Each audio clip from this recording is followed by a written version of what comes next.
Hey guys, it's Mitch. How's it going? Getting back to Wolverine, getting back to the 24/7 brawl that is the Larry Hama Mark Silvestri run on Wolverine number 46 here. This is what I had back in the day. I think I missed the previous couple of issues when I was buying off the newsstand. I think I just, they didn't either they didn't show up or I wasn't aware of how bi-weeklies worked. Because I had all this stuff from issue 38 to 43. So the LCD and Albert issues, as well as the follow-up with Linus. And yeah, 44 and 45, I just kind of didn't catch there. So this is an interesting one in that, I mean, if you just get kind of dropped down into it, you're not entirely sure what's going on at first, but after a while, it doesn't really matter. It's just kind of another claw fest, which is what we've been getting from Larry Hama and Mark Silvestri for, I think, about a year at this point. Like, at least since like issue 34, which is the first one we did out of this run. And this is still continuing from all the stories that have been in the comic since issue 34. I don't want to say everything from issue 34 has been building up to this, because one of the things about the Larry Hama run is that it doesn't feel like it was ever working towards anything exactly. It was just about kind of prolonging things. Like, how many twists can we throw in there? How many new villains can we throw up against Wolverine? How many, mystery boxes can we open up, a la Lost? And this is one of the issues where we're going to start getting into, I think, one of the things that kind of mired down a bit of the Larry Hama run towards the end of it. Like, don't get me wrong, this is one of my favorite Marvel books of all time. Like, maybe my favorite.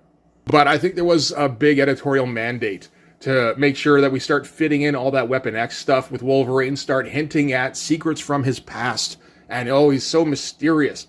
And, that was never really necessary. By the time they started doing that, Wolverine was already as popular as he was going to get. I feel like as long as they didn't mention his past, that was really what worked best for him. It was delving into his past that kind of fucked everything up. So thanks for that, Barry. So let's get started with the cover here.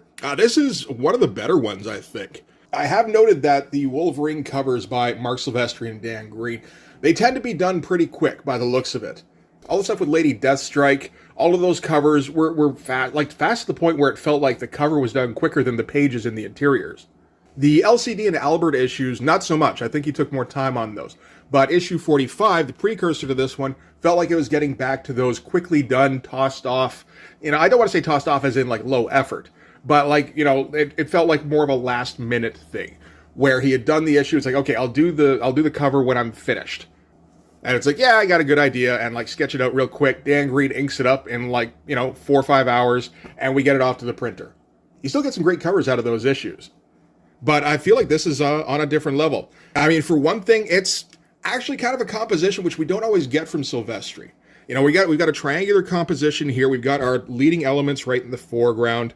Whole lot of black separating this character up here, who's going to kind of feature in the issue with Sabretooth and Wolverine here. The colorist is helping out too, because these green tentacles in the issue, it's kind of up for grabs what these even are. But at least on the cover, he really made the figures pop against them by coloring them these shades. Looks really great.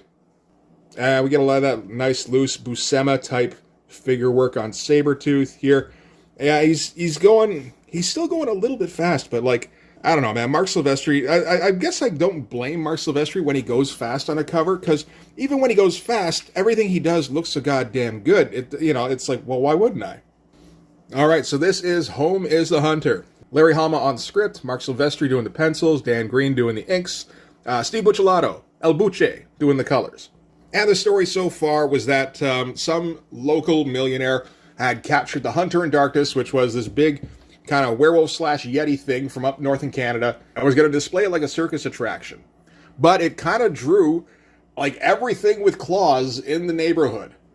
Lady Deathstrike was up in Ronald Parvenue's helicopter because she knew this would draw Wolverine out. Sabretooth just kind of homed in on this, again getting the feeling that Wolverine was going to get drawn out by this, and also following the scent of Lady Deathstrike. And Wolverine's involved because the Hunter in Darkness is kind of this figure from his past.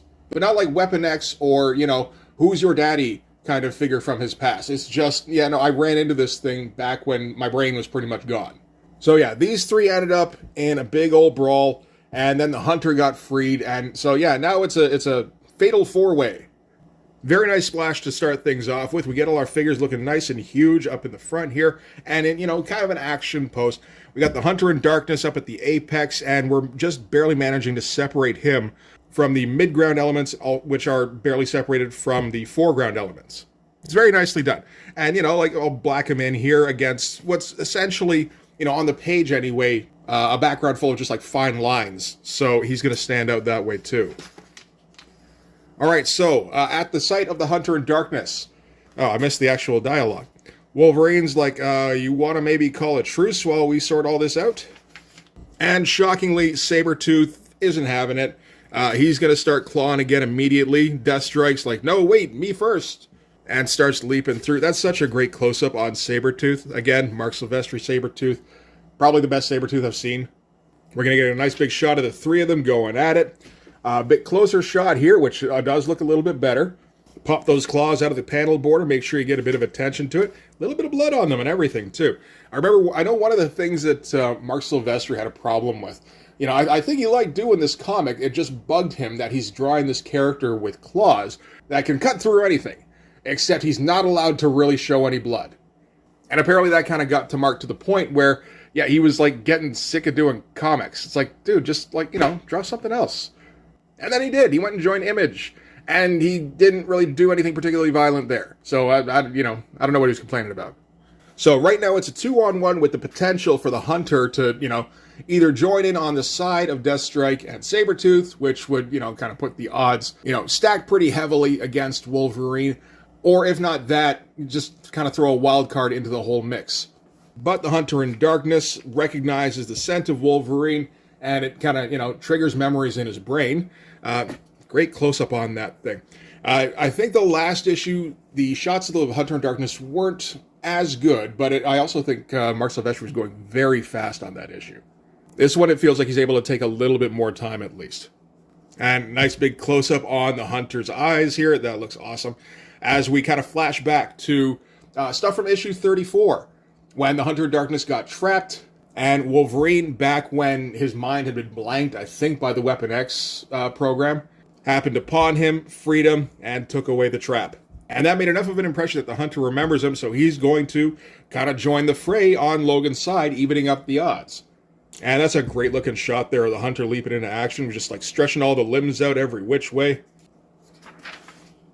All right, from here, we're cutting to Jubilee, because Jubilee's part of this, too. She was in the last issue, and she's keeping up as well as she can. It's just, Wolverine's been jumping around on rooftops and shit, and she doesn't really do that kind of thing, which is kind of funny, actually, in hindsight, because when she was first introduced, she was supposed to be super athletic and gymnastical and shit. But the best she can do is, like, run up some fire escapes and climb up through the ladder here. And she's yelling the whole way about Wolverine getting caught up in another fracas, about the power being out in the city, because, Jubilee she yaps constantly, can't keep her trap shut. And she gets to the roof here right at the time when Logan is about ready to just collapse. He's like, just keep it down, Jubilee, you're going to wake the neighbors. And, yeah, collapses onto the fire escape beside her here. That's such a good shot, with him, just laid out, arm through the rungs and everything. The last day or so has taken a bit of a toll on Logan. Interesting colors here. Like I said, this isn't Glynis Oliver on this issue. Steve Buccellato's doing this. He mostly doesn't do a bad job, although I think it's the purple on Jubilee here that I don't quite agree with. Like, he's going for darker tones because the power's all blacked out in the city, so that's fine. She does look a little bit like a Constructicon. But yeah, no complaints apart from that. Even that's a minor complaint. All right, Jubilee's going to poke her head up. Can't see much of anything. What's going on? Just a flurry of movement, whole bunch of claws. But, it's Jubilee. Her mutant power is, she's human flashlight. So does her little fireworks thing. Great looking little hand here. And illuminates the situation, basically just so we can have an anchor image. Which is a fun shot of the Hunter versus Lady Deathstrike and Sabretooth. I will say I actually think the silhouetted shot here looks a little bit better. Just the way he did like the edge lighting on the top of the Hunter. Like, man, that looks good. And so enough time has passed now that Wolverine's healed up enough that he can get back into the fight. He's not exactly, 100% or anything, but the Hunter needs a little bit of help. So he's patched up enough that he can actually move. So that's good enough. And leaps back into action again. All right, so from there we're going to cut to the sewers underneath New York. This is the cause of the blackout. So what the deal is Albert, this is the robot duplicate of Wolverine, has taken the main power line for, like this part of the city, Midtown. Because what he's doing is he's crafting a new body for LCD. It's a bit much to go into the history of Albert and LCD. If anything, I would suggest either reading the issues or watching my videos on Wolverine number 38 through number 42. But yeah, in the course of building a new body for LCD, he's built her a particle accelerator. It's a tiny particle accelerator, but apparently it has the parts where that's not really going to make any kind of a difference.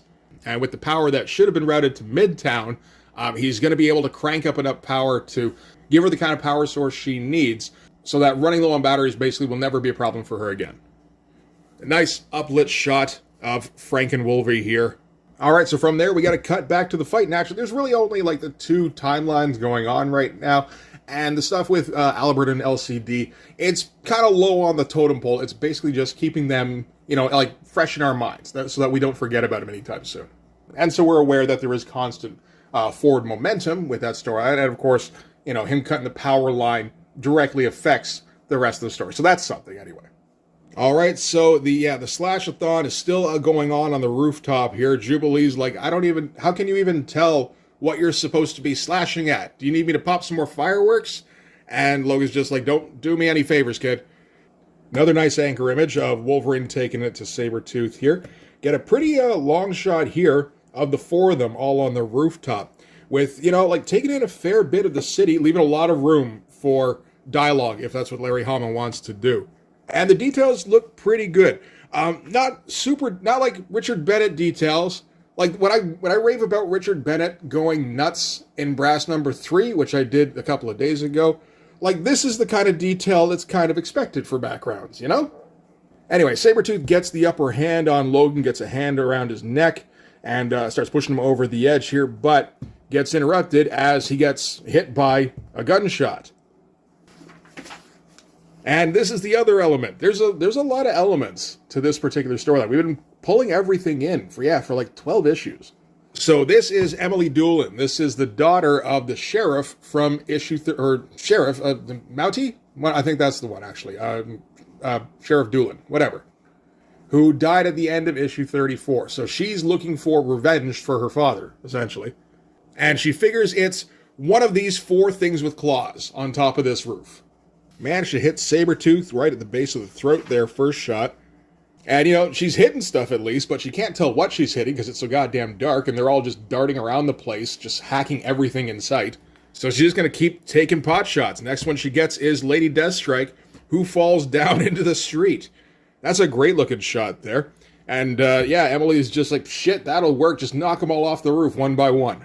Yeah, fun stuff. This is almost like a moment that's frozen in time, where she gets, shot through the chest here, and, pop out the claws from the panel border. And then, a pretty wide shot while she's kind of suspended in midair. So the 3 that are left on the roof is the Hunter and Wolverine and Sabretooth. Sabretooth's been shot already, of course. So odds are getting better and better that if she keeps taking shots, she's going to hit Wolverine pretty soon. Jubilee doesn't like that, so Jubilee's going to throw her fireworks all over the scene, and that fucks up Emily's night vision. Get a nice illuminated shot of the 3 of them here. Sabretooth's looking a little weird. It looks like the perm just kind of ran out of his hair there. I guess it's bound to happen eventually. But it does look odd against, like, his pointy ear after that. Did he have the pointy ears before? Maybe, who knows. See, that's the thing. His hair was so voluminous before that it covered the pointy ears. So the Hunter gets spooked by all the light because, of course, the only thing he associates it with is fire. So he goes running off the rooftop. So Logan's like, okay, well, the Hunter's gone. I'm pretty sure the person with the sniper rifle was after the Hunter, so I guess everything's good now, right? And then Emily keeps taking shots. Like, well, maybe I was a bit wrong about that. And now we're going to get kind of the backstory on what Emily's deal is, because we really haven't had anything on her up until now other than she's a sniper that got posted up in a window a ways away from where the Hunter in Darkness was originally going to get revealed. So, yeah, she was the daughter of Sergeant Dulan. Okay, I knew it was an S word. And Dulan had his one run-in with the Hunter in Darkness, or what he thought was the Hunter in Darkness actually turned out to be Logan in his mindless state. And his one run-in with what he thought was the Hunter in Darkness kind of left a mark on him, where he just fixated on it, and he had to see it again. Just like, there's a naked man out there somewhere. I gotta see that naked man again. And she keeps taking pot shots all the way through, manages to hit Logan in the arm. Nice close-up shot here. Sabretooth's like, I'm feeling a little off now, buddy. And it turns out the reason for that is that Emily has been using hand-loaded mercury tip ammunition. So, poison bullets effectively, because that was the point, was that she's trying to kill the Hunter in Darkness. I guess she wasn't 100% certain that the bullets themselves could do the damage necessary to take it out, so she, tipped them with mercury to poison the Hunter as well. Both Logan and Sabretooth have healing factors, though, so their bodies are kind of rerouting the poison and making them interpret them as hallucinations. So first thing they see is Emily, kind of turns into this Wrangler persona in front of them. So that's the figure from the cover here. I don't believe Wrangler has ever been mentioned before this moment. I'm not sure if it was ever followed up on. I'm guessing this is supposed to be like sort of a bounty hunter working for the Weapon X program. Back to Emily, still yelling about her dad. She's just raving this whole time about how it just kind of ate him up inside, about this kind of brush with the supernatural world.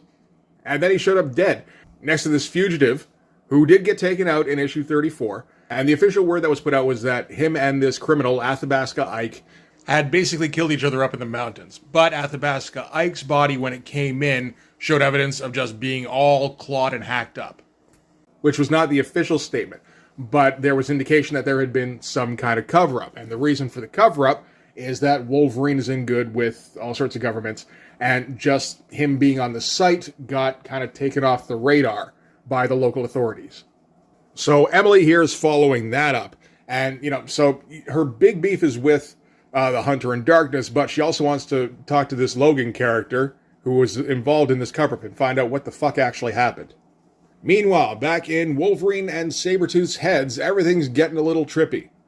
Get all these weird, kind of, not quite trees sprouting up everywhere. Get those vines from the cover. Not green anymore. Doesn't matter, though.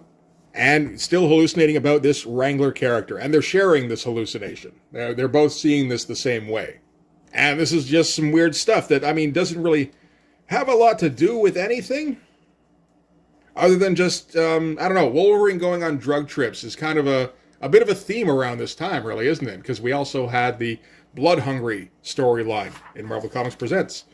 Alright, so before Emily can take a killing shot, Jubilee runs in, tackles her, and, kind of tries to restrain her a little bit, but, Jubilee isn't going to really restrain anybody very well for very long. Not in 1991, anyway. Emily gets a good shot in, kind of knocks her in the head here by the looks of it. Wolverine's about to come to Jubilee's rescue, and Sabretooth kind of grabs him and holds him back for a second. And Sabretooth is in full-on freak-out, where he doesn't know where he is or when he is, and he's thinking he's like partners with Wolverine. Like they were both in the Weapon X program at the same time, and he's like, I know a way to block the Thorazine if we could think straight. And Logan just kind of swats him aside, because he's got to go help out Jubilee before this thing ends badly. That is a absolutely great looking shot from a pretty tough angle. I've tried doing that angle a few times. I fuck it up fairly often. Now I know where to look, if I can remember. I probably can't. Alright, so yeah, the battle has not gone in Jubilee's favor. Emily, she's not going to, unload on the kid, because she doesn't really know who this kid is, but she's going to, smash her into the friggin' roof anyway. But Logan gets there just in time, hacks up the rifle, and that's pretty much the end of the fight. Because, at this point, Emily can't really do anything to him. She's not going to do anything more to Jubilee. She's kind of, wailing on Wolverine's chest, just like, you're not the Hunter, where is he?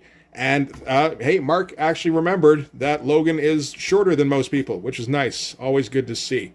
And Jubilee kind of comes in at the last minute and cracks her in the jaw, which she had kind of earned. Now we're going to get a cool down page here, where Wolverine explains about some of the things he saw with Wranglers and the project, and this is kind of hitting some real strong deja vu buttons for him. And he's a little weirded out that Sabretooth was seeing and hearing the same things.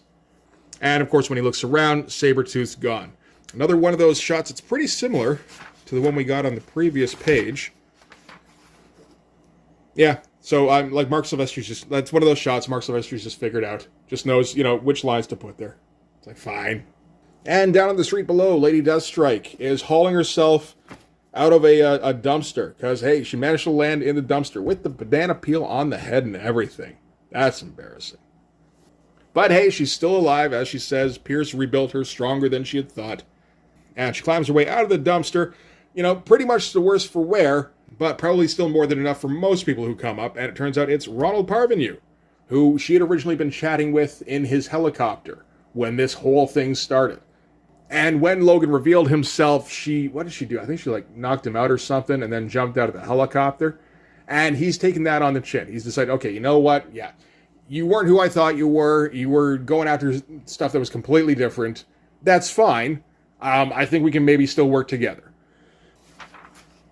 And back down in the Morlock tunnels, Albert is still putting together the body for LCD.